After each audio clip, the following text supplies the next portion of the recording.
Long ago, in a small village near the Niger Delta, there was a lagoon so mysterious that even the bravest fishermen avoided it after sunset. The elders whispered of the Iwomi, water spirits who watched over the lagoon, punishing those driven by greed. In this village lived a young fisherman named Chima.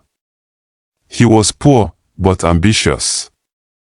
Every day, he cast his nets into the river, hoping for a good catch, yet the river seemed to mock him with tiny, insufficient hauls. One evening, as the sun dipped below the horizon, Chima sat by the river bank, staring at the shimmering waters.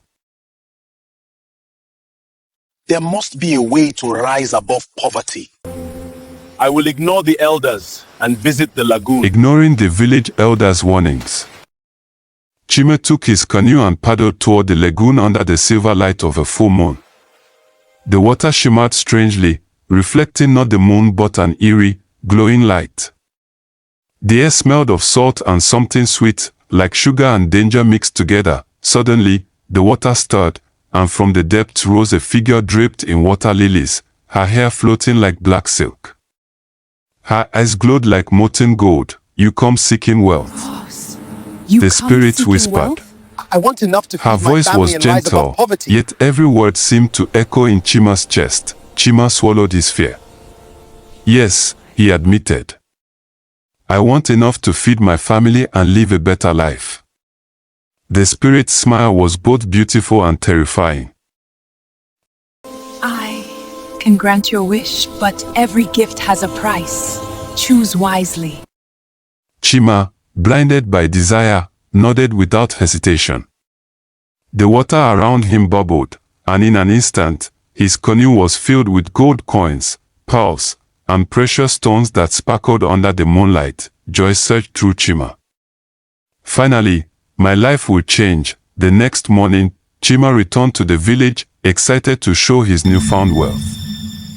But the villagers gasped in shock, not at his riches, but at his condition. He was pale, shivering, and his eyes darted nervously. When he tried to spend the gold, something strange happened. The coins became cold, heavy stones. Every attempt to use them ended in disaster. The more he tried, the heavier they became, dragging him down into despair. It was then that Chima realized the lagoon spirit had given him wealth, yes, but not the kind he could hold. Greed, it seemed, had trapped him. Desperate, Chima returned to the lagoon that night. The water shimmered under the moon, and the spirit appeared again. The heart. True wealth is earned, not stolen from the forces of nature. You sought quick fortune, but fortune has its own law.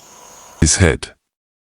"I understand," he said, tears streaming down his face. From that day, Chima returned to fishing. He shared every catch with the village, worked hard, and respected the waters that had once tried to teach him a lesson. Slowly, he prospered, not with instant wealth, but with the respect of his people, trust, and a life in harmony with nature. And so, the village learned to listen to the whispers of the lagoon. True prosperity comes from patience, humility, and respect for the world around us.